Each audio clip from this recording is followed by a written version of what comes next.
जिंदगी में कितनी बार हमारे विश्वास की परख होती है। और जब हमारे विश्वास की परख होती है और उसमें हम खरे और वफादार निकलते हैं तो हम मजबूत होकर के निकलते हैं। हमारी जिंदगियों से गवाही होती है, हमारी जिंदगियों में परमेश्वर की सामर्थ कार्य करती है और हम एक जीवित गवाही बनकर प्रभु यीशु मसीह की मानो ज्योति लिए हुए बहुत से लोगों की जिंदगी में उजाला भर देते हैं। अक्सर हमारी जिंदगियों में जब उतार और चढ़ाव आते हैं, हम तो ऐसे संसार में रहते हैं जो कि शापित है, जो कि कलुषित है, और चाहे कोई कितना भी बड़ा विश्वासी हो, उसके जिंदगी में उतार चढ़ाव आता है, उसके जिंदगी में परीक्षाएं आती हैं, उसकी जिंदगी में असफलताएं आती हैं, उसकी जिंदगी में संघर्ष आते हैं। परंतु हर एक बात में परमेश्वर की योजना होती है और हर एक बात में परमेश्वर का एक उद्देश्य होता है। तो आज हम 5 बातों पर विचार करेंगे कि जब हमारी जिंदगियों में निराशा आती है, कठिनाइयां आती हैं, विषमताएं आती हैं, तो हमें कौन सी बातें परमेश्वर स्मरण दिलाना चाहता है, कौन सी बातें प्रभु यीशु मसीह हमें सिखाना चाहता है, कौन सी बातें पवित्र आत्मा हमारे जीवन को मजबूत करने के लिए हमें शिक्षा देना चाहता है। हम देखेंगे मरकुस रचित सुसमाचार उसके 4 अध्याय की 35वीं आयतों के आगे कि प्रभु यीशु मसीह है, उसके साथ चेले हैं और वो नाव में चले जा रहे हैं और प्रभु यीशु मसीह नींद में हैं। प्रभु यीशु मसीह संपूर्ण परमेश्वर थे और संपूर्ण मानव थे। उन्हें भूख लगती थी, उन्हें प्यास लगती थी, उन्हें नींद आती थी और यहाँ प्रभु यीशु मसीह सो रहे हैं। और तब एक विषमता का सामना चेलों के सामने उन्हें करना पड़ता है। एक तूफान आता है, आंधी आती है और नाव डगमगाने लगती है और इतनी अस्थिर हो जाती है कि चेले घबरा जाते हैं और जाकर के प्रभु यीशु मसीह को देखते हैं और पाते हैं कि प्रभु यीशु मसीह तो आराम से चैन की नींद सो रहे हैं। और तब वो प्रभु यीशु मसीह से कहते हैं कि देख कितनी बड़ी विपत्ति हम पर आ पड़ी है, कितनी बड़ी आंधी आई है। और तब प्रभु यीशु मसीह कहते हैं कि तुम क्यों घबराते हो। और जो सृष्टि का कर्ता है उसका एक और चित्र हमको देखने को मिलता है कि प्रभु यीशु मसीह आंधी और तूफान को डांटता है और आंधी और तूफान जो प्रकृति है वो भी अपने रचयिता का, सृष्टिकर्ता का शब्द पहचानती है और आंधी शांत हो जाती है।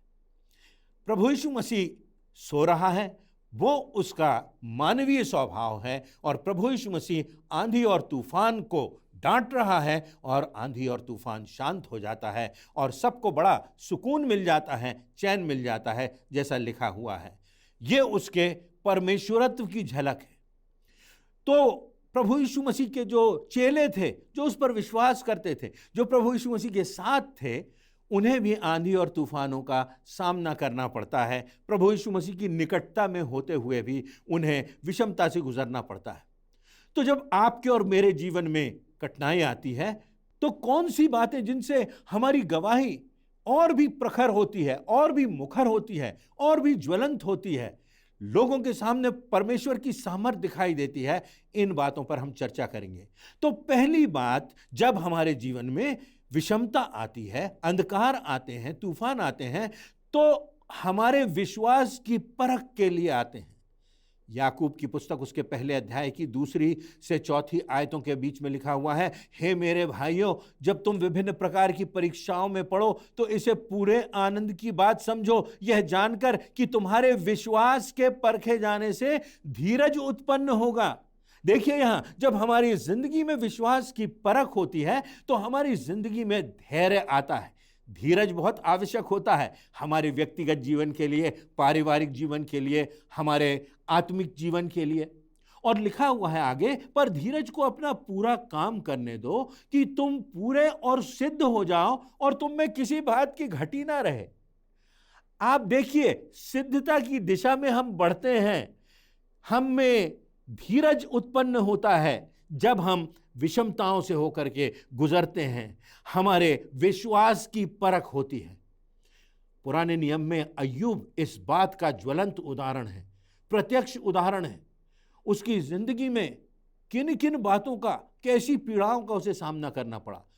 अय्यूब की पुस्तक के पहले अध्याय की 20वीं और 21वीं आयतों में लिखा है, तब अय्यूब उठा और बागा फाड़कर सिर मुड़ाकर भूमि पर गिरा और दंडवत करके कहा, मैं अपनी मां के पेट से नग्न निकला और वहीं नग्न लौट जाऊंगा।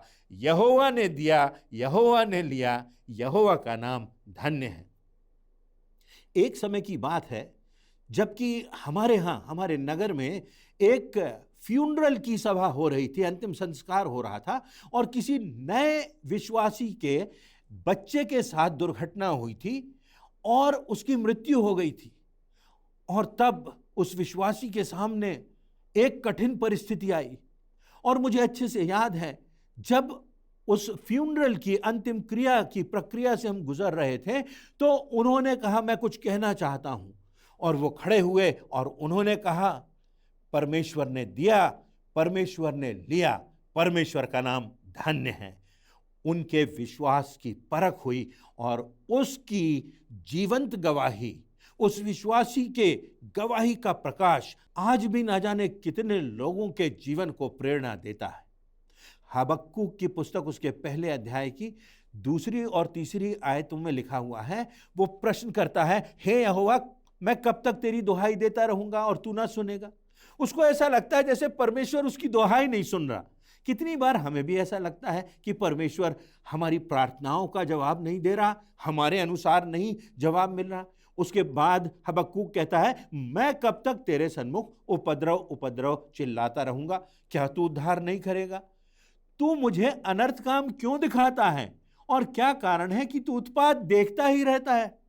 ऐसा लगता है वर्तमान समय के संदर्भ में हबक्कूक ये प्रश्न कर रहा है। और आगे वो कहता है, मेरे सामने लूटपाट और उपद्रव होते रहते हैं और झगड़ा हुआ करता है और वाद विवाद बढ़ता जाता है। और तब परमेश्वर उसे उत्तर देता है, तब परमेश्वर का आत्मा उसके जीवन में महान कार्य करता है और उसको परमेश्वरत्व की वो झलक दिखाता है कि हमारा परमेश्वर कितना महान है। हर एक कठिनाई में उसका एक प्रयोजन है, उसका एक उद्देश्य है। और तब अपनी पुस्तक के अंतिम भाग में हबक्कूक के 3 अध्याय की 17वीं और 18वीं आयतों में जब हबक्कूक परमेश्वर के प्रयोजन को समझ लेता है तो वो कहता है, क्योंकि चाहे अंजीर के वृक्षों में फूल न लगे और न दाखलताओं में फल पाए जाएं, जलपाई के वृक्ष से केवल धोखा पाया जाए और खेतों में अन्न ना उपजे, भेड़शालाओं में भेड़ बकरियां ना रहें और ना थानों में गाय बैल हों, तो भी मैं यहोवा के कारण आनंदित और मगन रहूंगा और अपने उद्धारकर्ता परमेश्वर के द्वारा अति प्रसन्न रहूंगा। क्या हमारे जीवन में उस बात की झलक दिखाई देती है कि हमारा विश्वास परमेश्वर पर है, हमारा विश्वास उस जीवते परमेश्वर पर है जिसके हाथ में जिंदगी और मौत की और संसार की बागडोर है? तो हमारे विश्वास की परख के लिए कठिन समय आता है। पहली बात हमने देखी। दूसरी बात, हमारे विश्वास की परख जब होती है तो उससे हमारे विश्वास की गवाही होती है।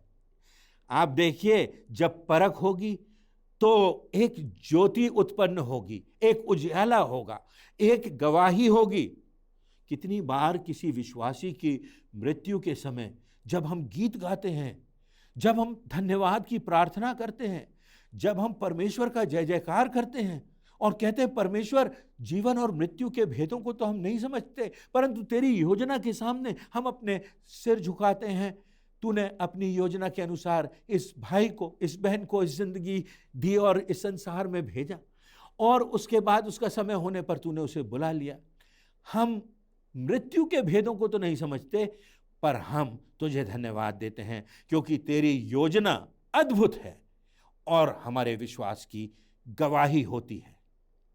तो हम अगर इब्राहिम के संबंध में इस बात को देखेंगे, उत्पत्ति 22 उसके पहले और दूसरी आयतों में लिखा हुआ है, इन बातों के पश्चात ऐसा हुआ कि परमेश्वर ने यह कहकर उसकी परीक्षा की कि हे इब्राहिम। उसने कहा, देख मैं यहां हूं।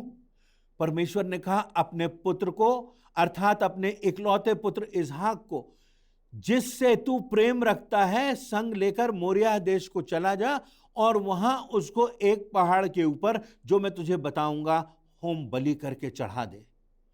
कितनी आश्चर्यजनक बात! इसहाक के संबंध में परमेश्वर ने जो प्रतिज्ञा की थी, उसने जो इब्राहिम से कहा था कि मैं तेरे वंश को बढ़ाऊंगा, और वृद्धावस्था की समय में इब्राहिम और सारा को उसने एक पुत्र दिया था, इसहाक दिया था। परमेश्वर उससे कहता है तू ले जा और इसको बलिदान कर दे, इसकी बलि चढ़ा दे। इब्राहिम के मन में बहुत से प्रश्न उत्पन्न हो रहे होंगे, क्योंकि ये तो बड़ी कठिन बात, बड़ी जटिल परीक्षा की बात उसके सामने आ गई कि अपने हाथों से अपने इकलौते बेटे का मैं बलिदान कर दूं। परंतु तब हम जानते हैं कि वो जाता है और किस प्रकार अद्भुत ढंग से उसकी बलिदान होने के पहले परमेश्वर उस इब्राहिम का, इसहाक के पिता का हाथ ठहरा देता है, रोक लेता है, और तब एक मेमना होता है, उसका बलिदान होता है, और इसहाक वापस अपने पिता के पास आ जाता है, और उसके द्वारा बहुत से परमेश्वर की योजनाएं पूरी होती हैं, उसके द्वारा वंश बढ़ता है। और तब उत्पत्ति के 22वें अध्याय की 11वीं से 13वीं आयतों में लिखा है, तब यहोवा के दूत ने स्वर्ग से उसको पुकार करके कहा, हे इब्राहिम, हे इब्राहिम। उसने कहा, देख मैं यहां हूं।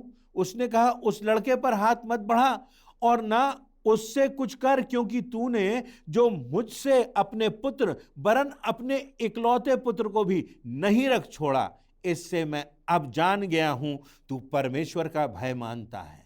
तो यहां परमेश्वर अपने लोगों के लिए क्या कहता है, इब्रानियों 11 और उसकी 33वीं आयतों के आगे की आयतों में, वहां विश्वासियों की गवाही के लिए क्या लिखा हुआ है? लिखा है, इन्होंने विश्वास ही के द्वारा राज्य जीते, धर्म के काम किए, प्रतिज्ञा की हुई वस्तुएं प्राप्त की, सिंहों के मुख बंद किए, आग की ज्वाला को ठंडा किया, तलवार की धार से बच निकले, निर्बलता में बलवंत हुए, लड़ाई में वीर निकले, विदेशियों की फौजों को मारा, भगा दिया, कई एक ठट्ठों में उड़ाए जाने लगे और कोड़े खाए, वरन बांधे जाने और कैद में पड़ने के द्वारा परखे गए, पथरवाह किए गए, आरे से चीरे गए, उनकी परीक्षा की गई, तलवार से मारे गए। वे कंगाली में और क्लेश में और दुख भोगते हुए, भेड़ों और बकरियों की खालें ओढ़े हुए इधर उधर मारे मारे फिरे, और जंगलों और पहाड़ों और गुफाओं में और पृथ्वी के दरारों में भटकते फिरे। संसार उनके योग्य ना था, और विश्वास ही के द्वारा इन सब के विषय में कितनी बड़ी गवाही की बात यहां हम देखते हैं कि ऐसे परमेश्वर के महान लोगों के सामने जो विश्वास की परख हुई, जो पीड़ाएं उनने सही, उन्हें परमेश्वर ने गवाही बना दिया। तो हमने पहली बात देखी कि विषमताओं में हमारे विश्वास की परख होती है, और तब हमारा विश्वास चोखे सोने के समान उज्जवल हो जाता है। और उसके बाद दूसरी बात हमने देखी कि हमारे विश्वास की गवाही होती है, और ना सिर्फ इस समय तक, हमारे जीवन के पश्चात भी आने वाली पीढ़ियों तक भी ये गवाही बनी रहेगी, और इस गवाही की चमक तब तक होती रहेगी जब तक कि प्रभु यीशु मसीह का दूसरा आगमन नहीं हो जाता। और तीसरी बात, इस बात का प्रमाण मिलता है कि हम परमेश्वर पर संपूर्णता से निर्भर हैं। हमारी निर्भरता पूर्णतः से परमेश्वर पर बनी हुई है, हर दिन की रोटी के लिए, हर दिन की सामर्थ्य के लिए। हम कहते हैं one day at a time, एक दिन में एक समय। आज का दर्द ही हमारे लिए काफी है, कल की चिंता ना करना प्रभु यीशु मसीह का वायदा है। भजन संहिता उसके 46वें अध्याय की 1 से 3 आयतों में लिखा हुआ है, परमेश्वर हमारा शरण स्थान और बल है, संकट में अति सहजता से मिलने वाला सहायक। इस कारण हमको कोई भय नहीं, चाहे पृथ्वी उलट जाए और चाहे पहाड़ समुद्र के बीच में डाल दिए जाएं, चाहे समुद्र गरजे और फेन उठाए और पहाड़ उसकी बाढ़ से कांप उठें। परमेश्वर यहोवा हमारा बल है। और उसी के बाद भजन संहिता 121 उसकी 1 और 2 आयतों में दाऊद कहता है, मैं अपनी आंखें पर्वतों की ओर लगाऊंगा, मुझे सहायता कहां से मिलेगी? मुझे सहायता यहोवा की ओर से मिलती है, जो आकाश और पृथ्वी का करता है, किसी व्यक्ति की ओर से नहीं, किसी पद प्रतिष्ठित व्यक्ति की ओर से नहीं, किसी साम्राज्य के अधिकारी से नहीं, परंतु मुझे सहायता परमेश्वर की ओर से मिलती है, जो आकाश और पृथ्वी का करता है। क्या ये मेरे और आपके जीवन की गवाही है? क्या ये मेरे और आपके जीवन की निश्चितता है? इसीलिए नीति वचन उसके 3 अध्याय की 5वीं और 6वीं आयतों में लिखा है, तू अपनी समझ का सहारा ना लेना, वरन संपूर्ण मन से यहोवा पर भरोसा रखना, उसी को स्मरण करके सब काम करना, तब वह तेरे लिए सीधा मार्ग निकालेगा। परमेश्वर यहोवा समुद्र से मार्ग निकालेगा, परमेश्वर यहोवा पहाड़ों से मार्ग निकालेगा, परमेश्वर यहोवा ज्वालामुखी से मार्ग निकालेगा, परमेश्वर यहोवा आग के बीच से मार्ग निकालेगा, परमेश्वर यहोवा सिंहों की मान से होकर भी हम जाएंगे तो मार्ग निकालेगा, जब हमारी निर्भरता परमेश्वर पर होगी। क्या मेरी और आपकी निर्भरता धन पर है, हमारे स्रोतों पर है, किसी व्यक्ति पर है, किसी महान पदाधिकारी पर है, या हमारी और आपकी निर्भरता हमारे पराक्रमी परमेश्वर पर है, जो आकाश और पृथ्वी का करता है? काश हमारी संपूर्ण निर्भरता उस पर हो, और जब जब हमारे जीवन में कठिन समय आए तो हम कहें, मैं अपनी आंखें पर्वतों की ओर उठाता हूं, मुझे सहायता वहां से मिलेगी जो आकाश और पृथ्वी का करता है, हमारा जीवित परमेश्वर, वो परमेश्वर जिसने प्रभु यीशु मसीह के द्वारा सामर्थ को प्रकट किया और हमारे लिए एक बड़ा उद्धार का मार्ग निकाला, जो क्रूस से होकर के तो जाता है, पर जो अनंत जीवन का द्वार खोलता है। चौथी शिक्षा हमारी जिंदगी के लिए वो ये कि हमारी एकता मजबूत करने के लिए कितनी बार छोटी छोटी बातों में हमारी एकता जो है वो कमजोर पड़ जाती, टूट जाती है, हम बिखर जाते हैं। कहीं राजनीति हमारे बीच में आ जाती है, कहीं हम गुटों में बंट जाते हैं। कितनी कलीसियाओं में ये बात पाई जाती है, कितने मसीह परिवारों में ये बात पाई जाती है, कितने लोगों में आज ये बात पाई जाती है कि हम इस एकता के महत्व को नहीं समझते।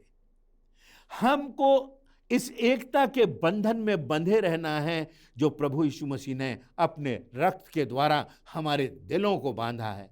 उस कलीसिया में हमें दृढ़ता से बंधे रहना है। यह बात बहुत प्रमुख है कि विषमताओं में हमारी एकता मजबूत हो। हम छोटी छोटी बातों में, उथली बातों में जो उलझे हुए हैं, हमारा ध्यान इधर उधर लगा हुआ है, हम सब एक हों, हमारी कलीसिया मजबूत हो, हमारे परिवार मजबूत हों, और इन सब बातों से परमेश्वर की गवाही हो। कभी कभी परमेश्वर हमको चिताता है कि तुम्हें एक रहना है, तुम बड़े चित्र को देखो, तुम उद्धार के चित्र को देखो, तुम प्रभु के क्रूस की ओर देखो, हमारी एकता मजबूत रहे, उस प्रभु यीशु मसीह के विश्वास में हम स्थिर रहें, एक दूसरे की ओर छीटाकशी करने के बदले हमारा ध्यान परमेश्वर की ओर लगा रहे। प्रेरितों के काम नामक पुस्तक उसके 12वें अध्याय की 5वीं आयतों के आगे हम उस घटना को पाते हैं। लिखा हुआ है, सो बंदी गृह में पतरस की रखवाली हो रही थी। पतरस को बंदी गृह में डाला गया, परंतु कलीसिया लौ लगाकर निरंतर प्रार्थना कर रही थी। यह प्रार्थना की सामर्थ्य है। और जब हेरोदेस उसे उनके सामने लाने को था, तो उसी रात पतरस 2 जंजीरों से बंधा हुआ 2 सिपाहियों के बीच में सो रहा था, और पहरुए द्वार पर बंदी गृह की रखवाली कर रहे थे। और तो देखो क्या हुआ, प्रभु का एक स्वर्गदूत आ खड़ा हुआ, और उस कोठरी में ज्योति चमकी, और उसने पतरस की पसली पर हाथ मार के उसे जगाया और कहा, उठ फुर्ती कर, और उसके हाथ से जंजीरें खुल गईं। तब स्वर्गदूत ने कहा, कमर बांध और अपने जूते पहन ले। उसने वैसा ही किया। फिर उसने कहा, अपना वस्त्र पहनकर मेरे पीछे हो ले। तब वे पहले और दूसरे पहरे से निकलकर उस लोहे के फाटक पर पहुंचे जो नगर की ओर है, और उनके लिए आप वह खुल गया। बंधन टूट गए, फाटक खुल गए, वे निकल गए, गली में से होकर स्वर्गदूत उन्हें ले गया। कितनी अद्भुत बात देखिए आप यहां पर कि किस प्रकार हमारी एकता मजबूत हुई, परमेश्वर की गवाही हुई। कब? जबकि विषमता तो आई चेलों पर कलीसिया, परमेश्वर के लोग एक होकर लौ लगाकर परमेश्वर यहोवा की ओर देखकर प्रार्थना करने लगे। इब्रानियों 10:25 में लिखा है, और एक दूसरे के साथ इकट्ठा होना ना छोड़ें जैसा कि कितनों की रीति है, पर एक दूसरे को समझाते रहें, और ज्यों ज्यों उस दिन को निकट आते देखो त्यों त्यों और भी अधिक यह किया करो। तो हमारी जिंदगी में हमको इस बात का स्मरण रखना है कि छोटी छोटी बातें, उथली बातें जिनमें हम उलझे हुए हैं, उनसे हम निकलें। यहां तक कि सांसारिकता की बातें, यहां तक कि शैतान की ऐसी बातें जो हमें गुलामी में बांधे हुए हैं। हमारे आसपास कितने ऐसे लोग दिखाई देते हैं जिनको कहीं ड्रग्स की समस्या है, कहीं जो व्यभिचार में पड़े हुए हैं। कितने ऐसे परिवार बर्बादी की ओर चले गए हैं, कितने अंधकार की शक्तियां काम कर रही हैं, कितने विश्वासियों को प्रताड़ित किया जा रहा है, कितने लोगों को अपने विश्वास से भ्रमित किया जा रहा है, कितने गलत शिक्षक हमारे बीच में आ गए हैं, सही दिशा से हमको विनाश की दिशा में ले जा रहे हैं। और इसलिए हमें एक होना है। प्रभु यीशु मसीह की एक देह है, यह विश्वव्यापी कलीसिया है। इस कलीसिया से हमें जुड़े रहना है, इस कलीसिया के साथ हमें इकट्ठा होना है, इस कलीसिया के साथ मिल करके एकता से हमको वो कार्य करना है जो प्रभु यीशु मसीह ने कहा हमसे करने के लिए, जो अंतिम आज्ञा उसने दी, जो हमें संसार में ज्योति और नमक बनना है, जो हमें उसके वचन को संसार के कोने कोने तक पहुंचाना है, जो हमें भूखों को खिलाना है, प्यासों को जीवन का जल पिलाना है, जो हमें जो नग्न हैं, जो अनाथ हैं, जो विधवाएं हैं, उनकी सुधि लेना है। ये बातें कब संभव होंगी? जब हम में एकता होगी। प्रभु यीशु मसीह उस एकता को आशीषित करेगा। पांचवी और अंतिम बात वो ये कि विषमताओं में परमेश्वर की सामर्थ प्रकट होती है। हमारे सामने बहुत से उदाहरण हैं। दानियल नबी की पुस्तक उसका पहला अध्याय उसकी 8वीं आयत में लिखा है, परंतु दानियल ने अपने मन में ठान लिया कि वह राजा का भोजन खाकर और उसके पीने का दाख मधु पीकर अपवित्र ना होगा, इसलिए उसने खोजों के प्रधान से विनती की कि उसे अपवित्र ना होना पड़े। उसने राजा की आज्ञा को ठुकरा दिया और तब दानियल को सिंहों की मांद में डाल दिया जाता है और परमेश्वर की सामर्थ प्रकट होती है, सिंहों के मुख बंद हो जाते हैं। और तब राजा आज्ञा देता है कि इस दानियल का परमेश्वर सच्चा परमेश्वर है, इसी की नित्य उपासना हमें करना है, वही हमको बचाएगा। पृथ्वी पर रहने वाले लोग, जाति जाति के लोग, भिन्न भिन्न भाषा बोलने वाले लोग, तुम इस बात को जानो कि दानियल का परमेश्वर सच्चा परमेश्वर है, वही जीवता परमेश्वर है। तो हम देखते हैं कि हमारे विश्वास की जब परख होती है, हमारे जीवन में जब उतार चढ़ाव होता है, तो हमारे विश्वास की गवाही भी होती है, हमारी परमेश्वर पर निर्भरता भी बढ़ती है, हमारी एकता मजबूत होती है, और तब इन सब बातों से परमेश्वर की सामर्थ प्रकट होती है। आइए इन वचनों से हम अपने जीवन को देखें, अपने हृदयों को टटोलें और परमेश्वर के मार्ग पर निरंतर आगे बढ़ते जाएं, क्योंकि हमको कौन रोक सकता है, हमको प्रभु यीशु मसीह से कौन अलग कर सकता है। जो हमारे भीतर है, हमारे हृदयों में है, वो संसार की हर एक शक्ति से कहीं अधिक महान है, कहीं अधिक सामर्थी है। हमको विजय दिलाने वाला हमारा जीवित परमेश्वर है। परमेश्वर इन वचनों से हमारे विश्वास को दृढ़ करे, हमारी गवाही को मुखर करे, हमारी एकता को मजबूत करे और हमारी जिंदगियों से परमेश्वर की सामर्थ प्रकट हो। ऐसी मेरी प्रार्थना है। परमेश्वर आप सबों को आशीष दे।